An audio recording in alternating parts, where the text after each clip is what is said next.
حتما تو هم با خودت گفتی چرا اون بالا اینترنت همو زده 4G یا 4G پلاس، اما سرعتش در حد 3G هم نیست و واقعا اومده پایین. خب من امروز یه ترفند میخوام بهتون آموزش بدم که سرعتش رو ببرید بالا. فقط خوشحال میشم قبل اینکه برید سراغ این آموزش این ویدیو رو لایک کنید و برای دوستاتون هم بفرستید. خب برای این کار وارد تنظیمات گوشیتون میشید، اتصالات رو انتخاب میکنید، شبکه‌های تلفن همراه رو انتخاب میکنید، نام‌های نقطه دستیابی رو انتخاب میکنید. بالا یه گزینه داره افزودن.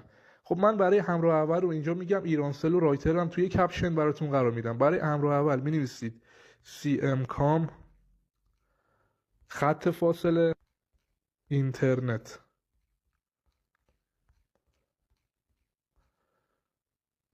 و تایید میکنید و نام دستیابیش هم مینویسید همون CMCOM و توجه کنید از این بالا 3 تا نقطه رو میزنید و ثبتش میکنید.